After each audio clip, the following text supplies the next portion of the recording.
નમસ્કાર મિત્રો, જય દશામાં આપ સૌનું આપના ભક્તિમય પરિવારના આ સુંદર વિડીયોમાં ખૂબ ખૂબ સ્વાગત છે. મિત્રો, જો તમારા જીવનમાં કોઈ સમસ્યા ચાલી રહી હોય, ઘરમાં વારંવાર મુશ્કેલીઓ આવતી હોય, ધંધામાં નુકસાન થતું હોય, પૈસાની તંગી રહેતી હોય અથવા ઘરમાં સુખ શાંતિ ન રહેતી હોય, તો આજે દશા માતાની આ પવિત્ર કથા શ્રદ્ધાથી જરૂર સાંભળજો. કારણ કે ભક્તોની માન્યતા છે કે દશા માતા પોતાના ભક્તોની સાચી શ્રદ્ધા અને ભક્તિથી પ્રસન્ન થાય છે અને તેમના જીવનમાં સુખ શાંતિ અને સમૃદ્ધિ લાવે છે. તો મિત્રો, ચાલો આજે ખૂબ જ શ્રદ્ધા અને વિશ્વાસ સાથે સાંભળીએ દશા માતાની પવિત્ર વ્રત કથા. અને જો તમે પણ દશા માતાના શ્રદ્ધા રાખો છો તો કોમેન્ટમાં એકવાર લખજો, જય દશા માતાજી. દશા માતાની કથા. મિત્રો, એક સમય એક સુંદર અને સમૃદ્ધ નગર હતું. આ નગરમાં એક રાજા રાજ્ય કરતો હતો. રાજા ખૂબ જ ન્યાયી અને દયાળુ હતો. તેની પ્રજા પણ રાજાથી ખૂબ ખુશ હતી. રાજાના રાજ્યમાં કોઈ વસ્તીની કમી ન હતી. ખેતરોમાં સારો પાક થતો હતો. વેપારીઓના વેપાર સારી રીતે ચાલતો હતો. ગરીબ લોકોને પણ રાજા મદદ કરતો હતો. રાજાના મહેલમાં પણ સુખ સંપત્તિની કોઈ કમી ન હતી. રાજા સાથે તેની રાણી પણ ખૂબ જ ધાર્મિક અને સેવાભાવી હતી. રાણી દરરોજ ભગવાનની પૂજા કરતી અને જરૂરિયાતમંદ લોકોને દાન આપતી. એક દિવસ રાજમહેલની બહારથી એક સાધુ પસાર થઈ રહ્યા હતા. સાધુએ રાજા અને રાણીને જોયા. તેમણે રાજાએ કહ્યું, હે રાજન, યાદ રાખજો કે દુનિયામાં સુખ અને સંપત્તિ હંમેશા એક સરખી રહેતી નથી. મનુષ્ય પાસે સંપત્તિ હોય ત્યારે તેને ભગવાનને ભૂલવા ન જોઈએ.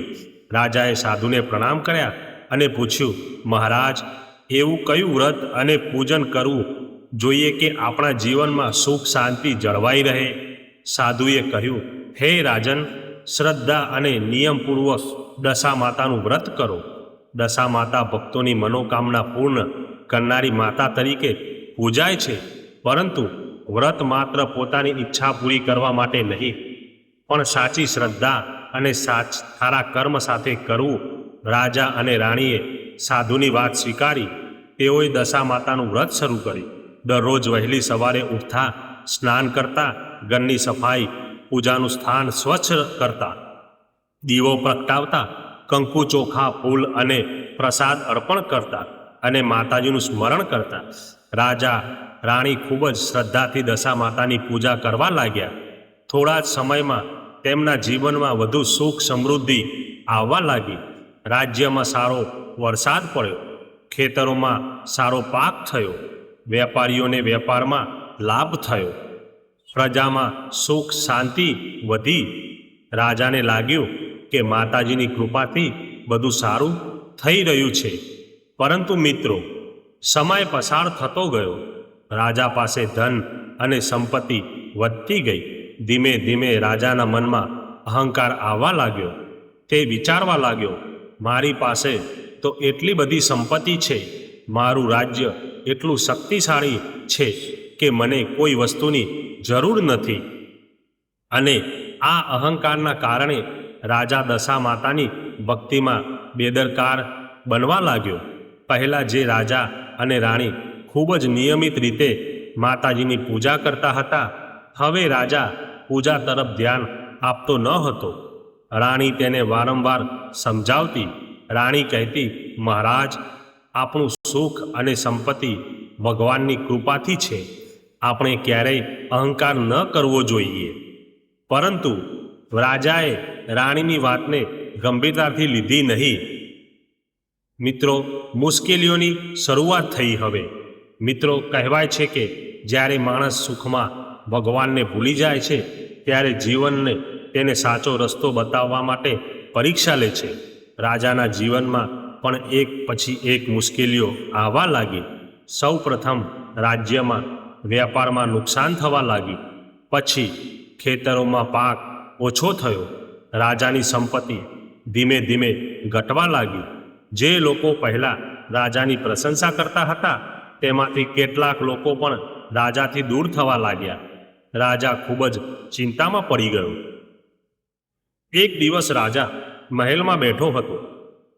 તેના ચહેરા પર ચિંતા જોઈને રાણીએ પૂછ્યું, મહારાજ, તમે આટલા દુઃખી કેમ છો? રાજાએ કહ્યું, મને સમજાતું નથી કે આપણા જીવનમાં આટલી બધી મુશ્કેલીઓ કેમ આવી રહી છે. ત્યારે રાણીએ ધીમેથી કહ્યું, મહારાજ, કદાચ આપણે કોઈ ભૂલ કરી છે. રાજાએ પૂછ્યું, કઈ ભૂલ? રાણીએ કહ્યું, આપણે દશામાતાનું વ્રત અને પૂજન શરૂ કર્યું હતું. માતાજીની કૃપાથી આપણું જીવન સુખી બન્યું હતું. પરંતુ ધન અને સંપત્તિ મળ્યા પછી આપણે માતાજીની ભક્તિમાં બેદરકારી કરી. રાજાને રાણીની વાત સમજાઈ. તેને પોતાની ભૂલનો અહેસાસ થયો. રાજાની પ્રાર્થના રાજા તરફ દશામાતાજીના મંદિરે ગયો. માતાજીની સામે હાથ જોડીને રાજાએ કહ્યું, હે દશામા, મારાથી મોટી ભૂલ થઈ છે. મને સંપત્તિનો અહંકાર થઈ ગયો હતો. મેં તમારી ભક્તિમાં બેદરકારી કરી. માતા, મારા અપરાધને માફ કરજો. હવે હું સાચા હૃદયથી તમારી ભક્તિ કરીશ.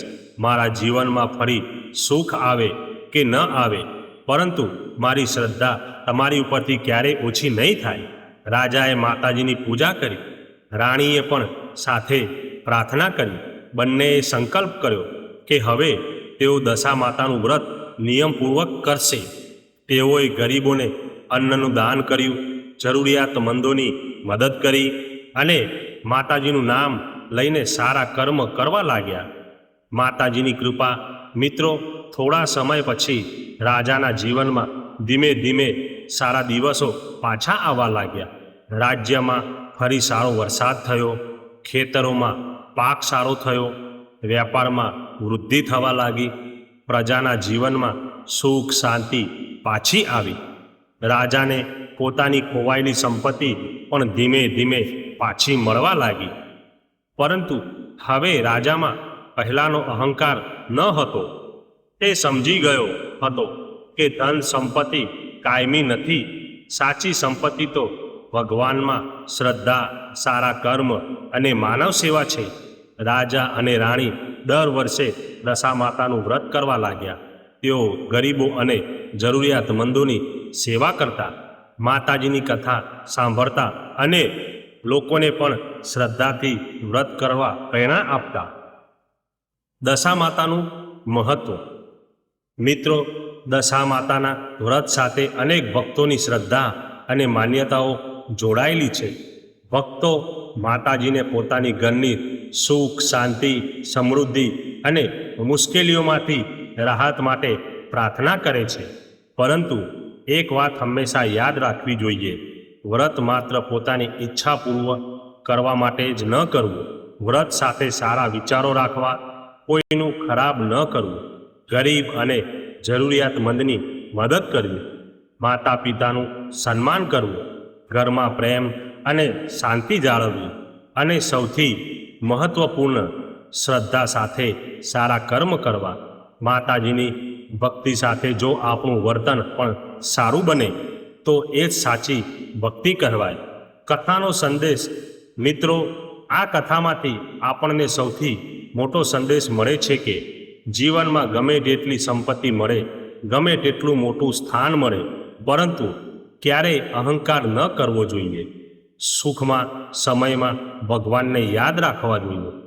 દુઃખના સમયમાં ભગવાન પાસે ફરિયાદ કરતા પહેલાં પોતાની ભૂલો પણ તપાસવી અને જો આપણે કોઈ ભૂલ કરી હોય તો સાચા હૃદયથી માફી માગવી. કારણ કે ભગવાન અને માતાજી પાસે દેખાવની ભક્તિ નહીં, પરંતુ સાચા હૃદયની શ્રદ્ધા મહત્ત્વની છે. દશા માતાજીની પ્રાર્થના કરીશું. હે દશા માતા, જે ભક્તો આજે તમારી આ પવિત્ર કથા સાંભળી રહ્યા છે, તેમના જીવનમાં સુખ શાંતિ રહે, તેમના ઘરમાં પ્રેમ રહે, તેમના પરિવારમાં એકતા રહે. જે ભક્તો કોઈ મુશ્કેલીમાંથી પસાર થઈ રહ્યા હોય તેમને હિંમત આપો. જે લોકો આર્થિક મુશ્કેલીમાં હોય તેમને મહેનત કરવાની શક્તિ અને સારા માર્ગે આગળ વધવાની બુદ્ધિ આપો. જે ઘરમાં અશાંતિ હોય ત્યાં શાંતિનું વાતાવરણ બનાવો અને દરેક ભક્તને સારા કર્મ કરવાની શક્તિ આપો. હે દશા માતા, અમારી જાણે અજાણે થયેલી ભૂલોને માફ કરજો. અમારા ઘરમાં સુખ, શાંતિ અને સમૃદ્ધિ જાળવી રાખજો. અમારા પરિવાર ઉપર તમારી કૃપા રાખજો. જય દશામાં.